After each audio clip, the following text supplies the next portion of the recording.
On the night Lord Adrian Blackwood broke his engagement, the chandeliers of Ashbourne Hall burned so brightly that one might have mistaken the gathering for a coronation rather than a courtship celebration. Candlelight shimmered across mirrored walls and silvered the satin hems of gowns as they drifted like obedient clouds over the polished marble floor. The orchestra swelled in confident waltz time, violins gliding over the murmur of titled voices. It was an evening arranged for triumph. It ended in ruin. Miss Eleanor Hawthorne stood at the center of it all, a vision in ivory silk threaded with seed pearls, her gloved hand resting lightly upon Lord Adrian's arm. She possessed the sort of beauty that required no introduction. It announced itself in the turn of her neck, in the serene composure of her smile, in the way matrons leaned together to whisper predictions of splendid heirs. She had been admired since girlhood and had learned to receive admiration as naturally as breath.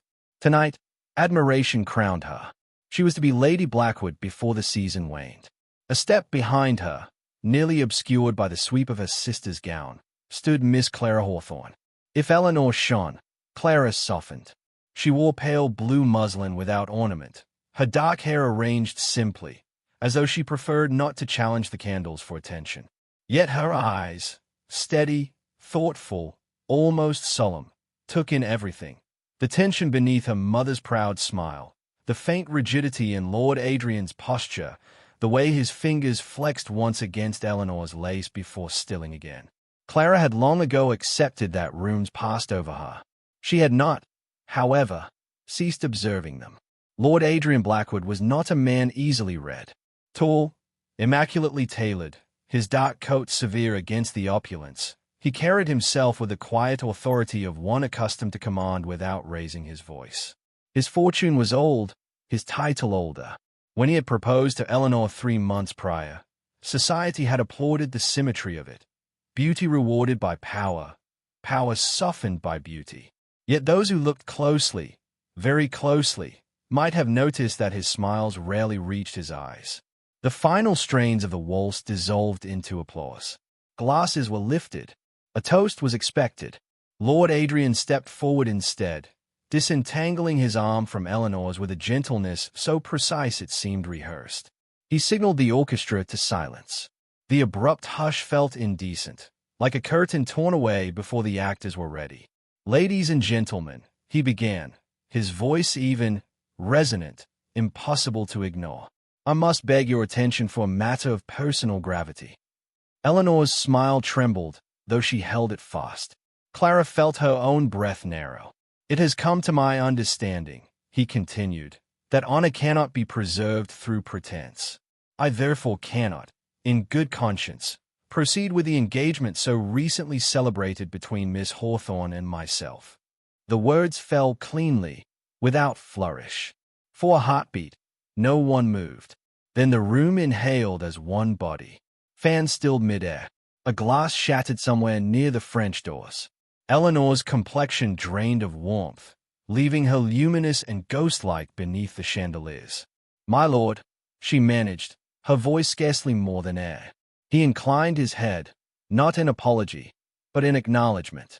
"I will not bind a life to mine under false sentiment." False sentiment. The phrase spread like spilled ink. Mothers drew daughters closer. Gentlemen exchanged startled glances. In an age that prized decorum above truth, he had chosen truth and delivered it as public spectacle. Clara felt heat rise to her cheeks, though she stood untouched by the declaration. Untouched, and yet not. For in the terrible stillness that followed, Lord Adrian's gaze shifted. It did not wonder. It did not hesitate. It found her. There are moments when a life divides itself without ceremony. Clara understood, with a clarity both dreadful and electric, that she was standing within one. His eyes held hers, not boldly, not imploringly, but with a steadiness that stripped the room of sound. She saw in them neither triumph nor regret, but resolve. Eleanor followed the direction of his gaze. The realization altered her expression more cruelly than the broken engagement itself. Shock yielded to comprehension. Comprehension to a flicker of something raw and unguarded. "Clara," she whispered, though whether in question or accusation, none could say. "I have done nothing," Clara said instinctively, her voice low but clear. It was the first time all evening she had spoken above a murmur. Lord Adrian took a single step forward. The movement was slight, yet it cleaved the distance between spectacle and intention. "Indeed," he said quietly, though the hush carried his words. "Miss Clara has done nothing at all. Nothing, save exist. Nothing, save remain unseen." Whispers ignited like dry tinder. Some called it madness, others, insult. A broken engagement was scandal enough. But a gaze redirected toward the overlooked sister, that was revolution. Eleanor stood rigid, dignity battling devastation. "You shame me," she said, not loudly, but with precision. "I would shame myself far more," Adrian replied, "were I to continue in deceit." Deceit. The accusation hung perilously between them. Clara felt the weight of 100 speculative stares. She wished, absurdly, for invisibility, yet the wish had already been denied. Lord Adrian's attention returned to her once more, softer now, though no less deliberate. "Miss Clara," he said, her name measured, "forgive the impropriety of circumstance. I could not permit another hour of faucet." The orchestra players stared at their silent instruments. The candles hissed faintly. Outside, a carriage rolled past, indifferent to catastrophe. Clara's pulse thundered in her ears. She had admired him once, distantly, as one admires a storm glimpsed safely through glass. Now the storm stood before her, unapologetic and undeniable. She understood that whatever answer she gave, or withheld, would echo beyond this night. Eleanor drew herself upright, chin lifted in brittle composure. "Then let us conclude the spectacle, my lord," she said. "You have made your preference plain." Preference. The word sliced more cleanly than his declaration. Lord Adrian did not deny it. Instead, before the assembled aristocracy of London, before gossip could settle into certainty, he crossed the marble floor, not toward the woman he had renounced, but toward the one no one had thought to notice. He stopped an arm's length from Clara, close enough that she could see the faint tightening at the corner of his eyes, the only sign that this cost him something. "Miss Clara Hawthorne," he said, and the quiet reverence in his tone unraveled her breath. "There are truths I should have spoken sooner." And as every gaze in Ashbourne Hall fixed upon her, Clara realized that the life she had inhabited in shadows had just been dragged, unwilling and blazing, into the light. By morning, London had already decided what had occurred at Ashbourne Hall, and none of its conclusions were kind. Carriages slowed conspicuously before the Hawthorne residence in Belgrave Square. Curtains trembled with the appetite of speculation. Invitations once promised failed to arrive. A florist, who had sent congratulatory lilies only days before, reclaimed his favor with embarrassed haste. Reputation, that fragile currency of the season, had shifted hands overnight. Within the drawing room, heavy with the scent of extinguished candles and indignation, Mrs. Hawthorne sat upright as a magistrate, her gloved fingers interlocked so tightly that the kid leather creaked. "We shall receive no callers today," she declared, though no one had asked. Her gaze moved not to Eleanor, who reclined pale and silent upon the chaise, but to Clara, who stood near the window as if awaiting judgment. Eleanor had not wept again. Tears would have been easier to forgive. Instead, she wore a composure sharpened by humiliation. "It seems," she said coolly, eyes fixed on the hearth, "that admiration is less reliable than one imagines." Clara felt the words as accusation, though her sister did not look at her. "I never encouraged him," she answered, her voice steady despite the tremor beneath it. "He spoke as he pleased. I was as startled as anyone." "As anyone?" Eleanor's gaze lifted then, brilliant and wounded. "You were not startled, Clara. You were seen." The truth of it, unintended, undeniable, settled between them like ash. Before Clara could reply, the rumble of wheels sounded in the square. Mrs. Hawthorne stiffened. A footman entered, color high in his cheeks. "A carriage, madam." The Blackwood crest.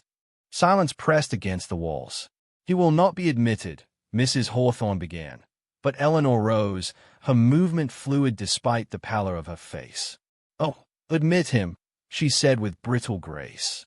"Let us not appear afraid." Clara's pulse quickened as the front door opened below. She had imagined distance after scandal, time for whispers to fade. Instead, the storm approached directly.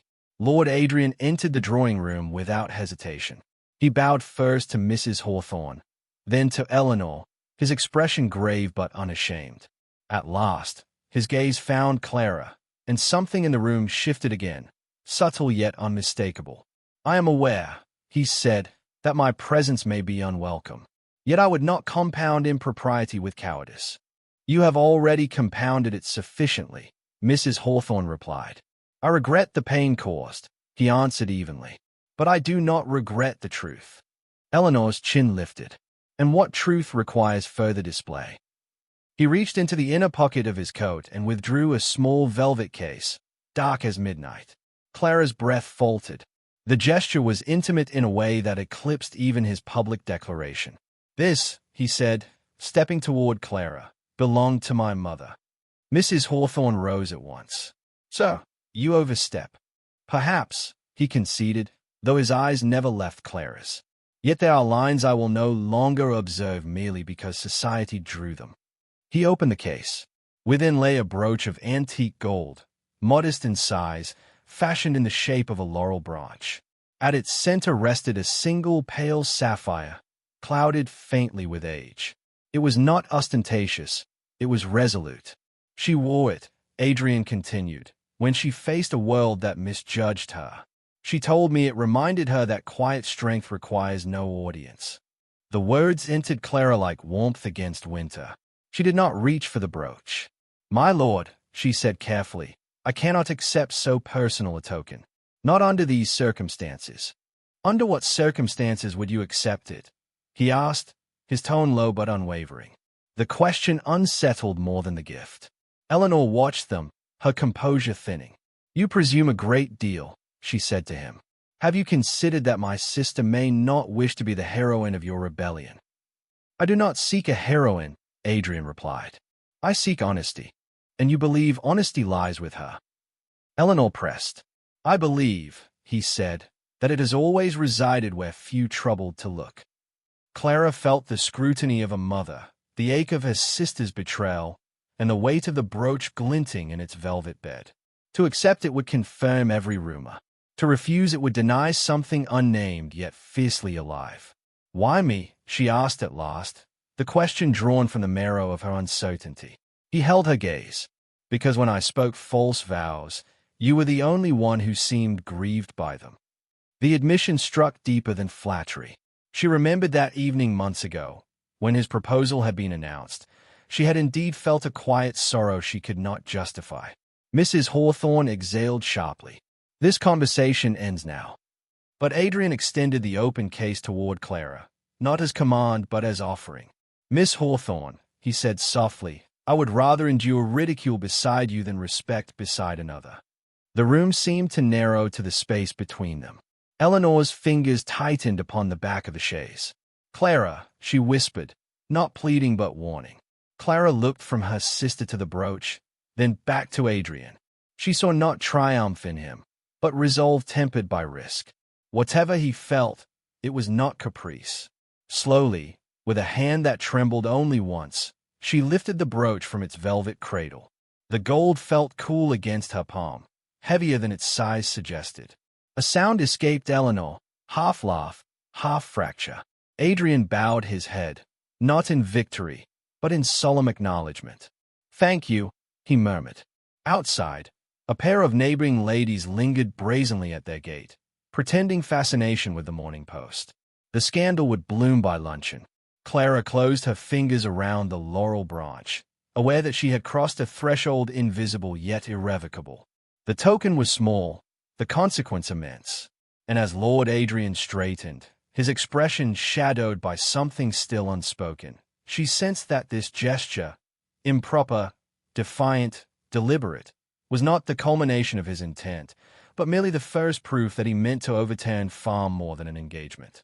Rain came 2 evenings later, soft at first, then insistent, silvering the panes of the Hawthorne conservatory until the world beyond dissolved into mist. Clara stood among the orange trees and late roses, The brooch fastened at her collar like a quiet oath she had not fully agreed to swear. The house behind her hummed with strained civility. Her mother had retreated into brittle silence, and Eleanor moved through corridors with the poise of someone balancing glass in her veins. London watched. London judged. Within the glass walls, breath and heartbeat felt louder than gossip. She had agreed to this meeting against reason. No chaperone waited discreetly in the hall. No sister hovered at a distance. Impropriety, once tasted, had lost its shock and taken on the flavor of inevitability.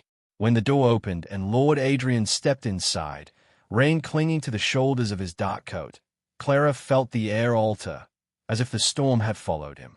"I am grateful you consented," he said, removing his gloves with deliberate care. His voice was lower here, less ceremonial, yet no less steady. "I consented to hear you," she replied, "not to absolve you." A flicker, approval, perhaps, crossed his expression. "I do not seek absolution." Water threaded down the glass in wavering lines. The scent of damp earth and citrus leaves pressed close. He did not approach at once, as though mindful that proximity itself had become a declaration. "You asked why," he began. "You deserve more than spectacle." "I deserve not to be made its instrument," she answered. "You were never my instrument." His gaze held hers without heat, without performance. "You were my interruption." The word unsettled her. "In what manner?" "In the manner of truth," he said. "When I first visited your father's estate, I intended only courtesy. The match was advantageous. Your sister is accomplished, admired, entirely suitable. I believed suitability sufficient." Clara felt the old wound of comparison stay. "And I am unsuitable." "You are inconvenient," he said, and a breath of almost smile touched his mouth. "You observe what others prefer to leave unexamined." The rain intensified, drumming against the panes. He took a step closer, stopping at a respectful distance. "The evening I proposed to Miss Eleanor, I saw you standing apart. Not resentful, not envious. You looked grieved." She remembered that night too clearly. The applause, the congratulations, and beneath them a quiet unease she could not name. "I grieved for her," she said. "For her." His brows lifted slightly. For the speed of it. For the way everyone spoke of alliance and estates, as though affection were an afterthought. She met his eyes. "I grieve for you as well." The admission escaped before she could restrain it. Silence followed, fragile as blown glass. "You see," he murmured. No one else did. Clara's pulse beat against the sapphire at her throat. "Seeing is not license, my lord." You shattered her dignity. "I shattered a pretense," he corrected quietly. "Dignity that rests upon falsehood is already cracked." "And what of my dignity?" she demanded. "You have tethered my name to yours without asking whether I wished the not." Something in him tightened then, not anger but recognition. "That is why I am here." He reached into his coat, not for another token, but for a folded letter. He did not offer it. Instead, he held it loosely, as though it anchored him. "My father arranged the engagement. He believed affection could be cultivated like hedges, trimmed into symmetry. I tried to comply. I told myself admiration would deepen into love. And did it?" Her voice was steady, though her fingers trembled against the brooch. "No, the word was unadorned. Because love, Miss Clara, does not grow where one has already given the soil away." The conservatory seemed to narrow around them. "Given it? To whom?" she asked, though she knew. "To the woman who speaks to servants as if they are scholars," he said. "To the woman who reads history beside a window during storms. To the woman who looks at me as though she expects better." Heat rose to her cheeks. Expectation is a dangerous gift. So is indifference. He folded the letter back into his pocket. "I will not insult you with poetry. I did not intend to feel as I do. But once I recognized it, I would not disguise it behind vows I could not honor." She searched his face for vanity, for caprice, for the thrill of rebellion. She found instead a gravity that both steadied and frightened her. "You speak of honor," she said softly. "Yet honor would have spared her humiliation." His jaw tightened. "Honor would have spared her a loveless marriage." "And spared me a scandal," Yes. The admission cost him. But scandal is noise. A loveless marriage is silence. The distinction lingered between them. She stepped closer without intending to, drawn by the earnestness she had once mistaken for severity. You presume that my feelings align with yours. I presume nothing, he said. I hope. Hope. The word felt tender, almost reckless. And if I do not return what you offer, she asked. Then I shall bear the consequence alone, he replied. But I will not pretend that you were invisible to me, not when you have altered the course of my life. Her breath faltered. Altered it how? In teaching me that admiration is easy, he said, his voice roughening at last, but recognition is rare. The reins softened, as though listening. Clara felt the ground of her restraint shift. She had been content to dwell at the edge of rooms, unseen yet unburdened. To be recognized was to risk everything. Her sister's forgiveness, her mother's trust, her own quiet certainty. Why break it publicly? She asked. One final challenge. Why not dissolve it in private? Because private dissolutions become convenient lies, he answered. I would not begin anything with you in secrecy. The implication hung luminous and perilous. You speak as though something has begun, she whispered. He met her gaze fully then, all composure stripped to intention. It began long before I had the courage to name it. Footsteps sounded faintly beyond the door, indistinct yet unmistakable. Clara's heart lurched. She turned toward the noise, then back to him. If we are discovered, she began. We already are, he said quietly. And as the handle shifted, and the outline of a figure darkened the frosted glass, Clara realized that whatever truth had blossomed in this rainlit sanctuary was about to be tested not by whispers, but by the very sister whose life it had undone. The charity gala at Winterbourne House glittered with a determination that bordered on defiance, as though London believed enough candlelight might banish the memory of scandal. Crystal chandeliers scattered brilliance across a sea of satin and black coats. The air shimmered with perfume and speculation. Every guest had come not solely to support orphan veterans, but to witness whether disgrace would dare show its face beneath so many watchful eyes. Clara Hawthorne had not wished to attend, yet absence would have spoken louder than presence, and she was weary of allowing silence to define her. She entered on her mother's arm, pale blue silk falling in unadorned lines, the antique laurel brooch secured at her collar. Its sapphire caught the light without ostentation, a quiet defiance against the glittering excess around her. Whispers traveled faster than the orchestra's tuning notes. There, Blackwood's obsession. The overlooked sister. How swiftly fortunes turn. Clara kept her gaze forward. Each murmur pricked, but none pierced as deeply as the knowledge that Eleanor walked 3 paces behind her, resplendent in garnet velvet, beauty sharpened now by restraint. Where once admiration had followed Eleanor like sunlight, tonight curiosity shadowed her instead. Lord Adrian stood near the dais reserved for patrons, composed as ever, though something taut lived beneath his stillness. He inclined his head when the Hawthorne party approached. No smile softened his features. The gravity of the evening suited him. Miss Hawthorne, he said to Eleanor first, the courtesy precise. My lord, she replied, equally controlled. Only then did his gaze move to Clara. The exchange lasted no more than a breath, yet within it lay the memory of rain against glass, of words spoken without witness.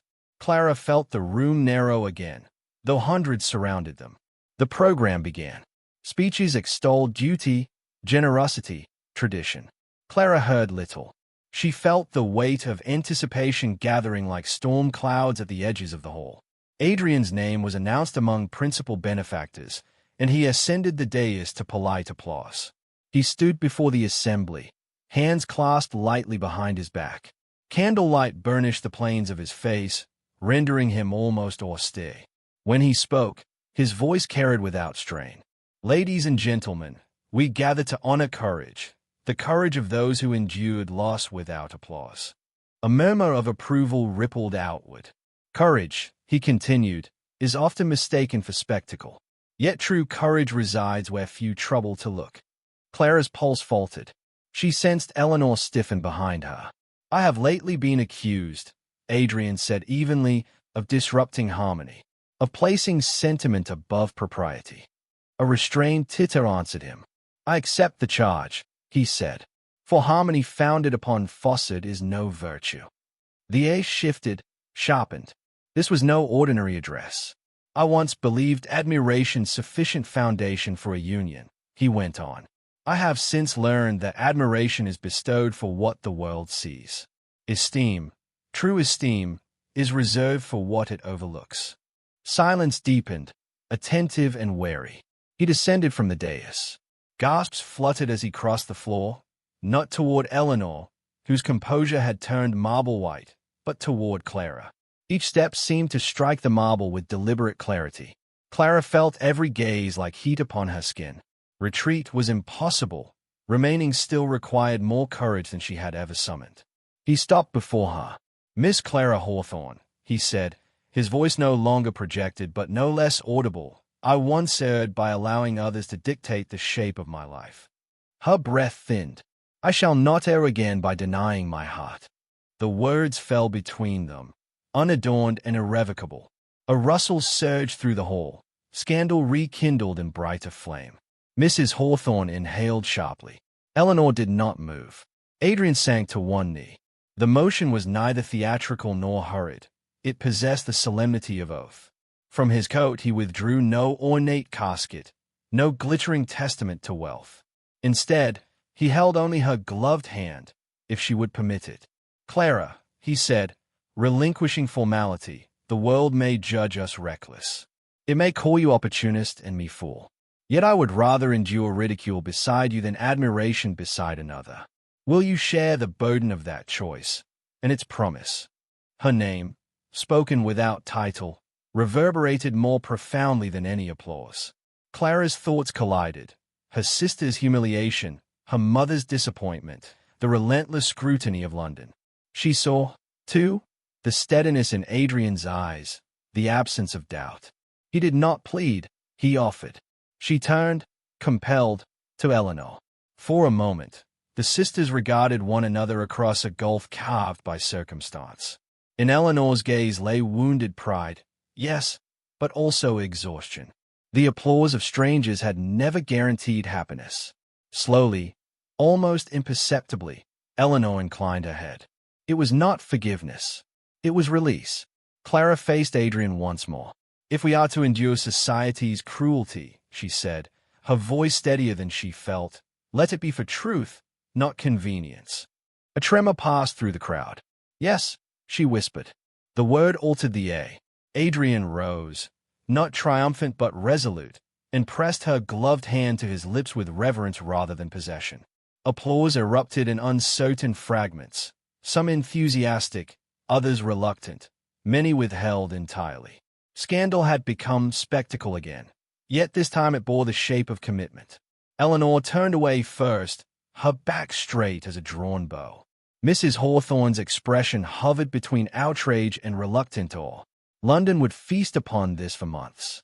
But as the orchestra resumed, hesitant then bold, Clara felt not the sting of whispers but the weight of irrevocability. She had stepped from shadow into choice.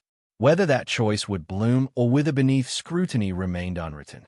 And as Adrian guided her toward the edge of the floor, murmuring something too low for others to hear, Clara sensed that acceptance was not an ending, but the beginning of a trial far more intimate than public shame, the proving of whether courage could indeed sustain what passion had dared to claim. Winter yielded to a hesitant spring, yet London's chill did not soften with the thaw. Engagement announcements that season were received with polite applause. Clara Hawthorne's was received with narrowed eyes. Invitations arrived trimmed of warmth or did not arrive at all. When she entered drawing rooms on Lord Adrian Blackwood's arm, conversations dipped, then resumed in altered key. She learned the peculiar endurance required to withstand not open hostility, but courteous exclusion. Adrian did not pretend not to notice. If anything, he made their unity more visible. He escorted her with deliberate composure, introduced her without hesitation, and met every insinuation with an unwavering civility that bordered on challenge. "My fiancée," he would say, the words spoken neither defensively nor boastfully, but as simple fact. The steadiness of his acknowledgment became her shelter. Yet solitude tested her more than society. In the quiet of her chamber, Clara would unfasten the laurel brooch and trace its cool edges, questioning whether courage felt always so like exposure. She had not sought prominence. She had sought integrity. Some evenings she wondered if the two were forever at odds. Eleanor kept her distance at first. They passed one another in corridors with restrained courtesy, their childhood intimacy suspended like a portrait turned to face the wall. But pride, Clara slowly perceived, exhausted even the proud. One afternoon, as pale sunlight stretched across the sitting-room carpet, Eleanor entered without announcement. "You wear it still," she observed, her gaze resting upon the brooch at Clara's collar. "Yes," Clara replied quietly. Eleanor approached, studying the sapphire as though it were a rival. "I mistook admiration for security," she said at last. "I believe being chosen meant being cherished." Clara's breath caught. "I never wished to take from you what was yours." "You did not take him," Eleanor answered, her voice steady but stripped of bitterness. "He was never mine in the manner that mattered." She met Clara's eyes fully for the first time since the ball. "Do not squander what I nearly accepted without question." It was not absolution. It was something rarer, recognition.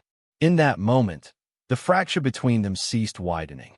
It did not vanish, but it no longer threatened collapse. The wedding was planned without ostentation. Adrian insisted upon it.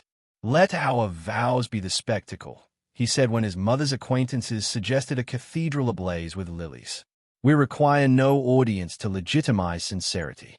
On the morning appointed, a gentle light filtered through the chapel windows, illuminating dust motes that drifted like benedictions. Clara stood before the mirror in a gown of ivory silk unembellished save for the laurel brooch at her throat. She did not resemble the season's most celebrated beauty. She resembled herself, steadier, perhaps, than she had ever been. Mrs. Hawthorne adjusted her veil with hands that no longer trembled from outrage but from something closer to awe. "You have chosen a difficult road," she murmured. Clara met her mother's reflection. "I would rather walk a difficult road honestly than an easy one falsely." Outside, carriages gathered without fanfare. Within the chapel, guests seated themselves in subdued anticipation. Eleanor arrived last, clad in soft gray rather than mourning or rivalry, and took her place near the aisle. When Clara stepped forward, the hush felt different from that night at Ashbourne Hall. It was not ripe with scandal, but weighted with curiosity. Adrian waited at the altar, expression composed yet luminous with unmistakable certainty. As she approached, his gaze did not roam the congregation. It remained upon her, as though the rest were incidental. The officiant began the solemn recitations, words sanctified by repetition, yet newly fragile in meaning. Clara listened not to the echoes of tradition but to the cadence of Adrian's breathing beside her. When it was his turn to speak, he did not raise his voice, yet each syllable carried. "In a world that did not see you," he said, abandoning rote phrasing for truth, "I shall." A tremor passed through her, not of doubt but of profound recognition. He did not promise perpetual ease, nor unbroken admiration. He promised attention, steadfast and deliberate. "And I," Clara replied, her voice clear, "shall remind you, when the world grows loud, of the quiet that first bound us." The vows concluded, rings exchanged. No thunderous applause erupted, only a sustained, thoughtful silence that felt more intimate than clamor.